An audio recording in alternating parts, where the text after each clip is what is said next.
ನಾವಿವತ್ತು ಹುಬ್ಳಿ ಚೆನ್ನಮ್ಮ ಸರ್ಕಲ್ ಅಲ್ಲಿ ಸೇರುವ ಉದ್ದೇಶ ಇಷ್ಟೇ.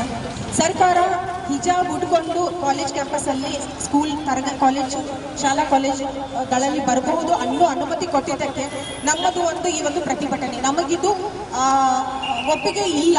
ಯಾಕಂತಂದ್ರೆ ಶಿಕ್ಷಣ ಸಂಸ್ಥೆ ಅನ್ನುವಂಥದ್ದು ಒಂದು ಸರಸ್ವತಿ ಮಾತೆಗೆ ನಾವು ಆರಾಧಿಸ್ತೇವೆ. ಇಲ್ಲಿ ಯಾವ ರೀತಿಯ ಭೇದ ಭಾವಗಳು ಆಗಬಾರ್ದು. ಹಿಜಾಬ್ ಹಾಕೊಂಡು ಬಂದ್ರೆ ಯಾರ್ಯಾರು ಎಲ್ಲೆಲ್ಲಿ ಬರ್ತಾ ಇದ್ದಾರೆ ಗೊತ್ತಿಲ್ಲ. ಐ ಕಾರ್ಡ್ ಕೊಟ್ಟರು ಸಹ ಉಪಯೋಗ ಆಗೋದಿಲ್ಲ.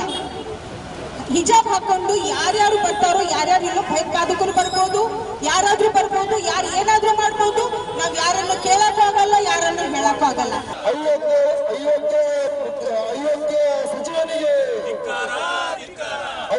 ಸಚಿವನಿಗೆ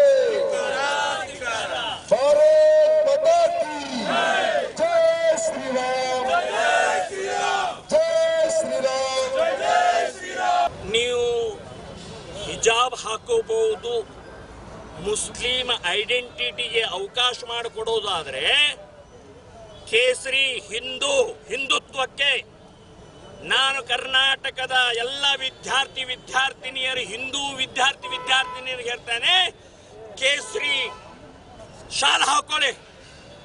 ಎಷ್ಟು ಜನರನ್ನ ಅರೆಸ್ಟ್ ಮಾಡೋರ್ದವ್ರು ನೋಡೋಣ, ಎಷ್ಟು ಜನರ ಮೇಲೆ ಕೇಸ್ ಹಾಕೋರ್ದವ್ರು ನೋಡೋಣ. ನಾವು ನಿಮ್ಮ ಪರವಾಗಿದ್ದೀವಿ ಅಂತನ್ನುವಂಥದ್ದು ನಾನು ಹೇಳ್ತಾ ಇದ್ದೀನಿ. ಇದಕ್ಕೆ ಸವಾಲವಾಗಿ ತಗೊಳ್ಬೇಕು. ಮುಸ್ಲಿಮರಿಗೆ ಐಡೆಂಟಿಟಿಯನ್ನು ಗುರುತು ಮಾಡುವಂತ ಕಾಂಗ್ರೆಸ್ ಸರ್ಕಾರ ಇದ್ರೆ ಹಿಂದೂ ಐಡೆಂಟಿಟಿ ಇದೆ ಈ ದೇಶದಲ್ಲಿ ಅಂತನ್ನುವಂತ ತೋರಿಸ್ಕೊಡೋಗೋಸ್ಕರ ಕೇಸರಿ ಶಾಲ್ ಹಾಕೊಂಡು ಕಾಲೇಜ್ಗೆ ಹೋಗ್ಬೇಕು, ಹೈಸ್ಕೂಲ್ಗೆ ಹೋಗ್ಬೇಕು ಅಂತನ್ನುವಂತ ಹಿಂದೂ ವಿದ್ಯಾರ್ಥಿನಿಯರಿಗೆ ನಾವು ಆಹ್ವಾನವನ್ನು ಮಾಡ್ತಾ ಇದ್ದೀವಿ.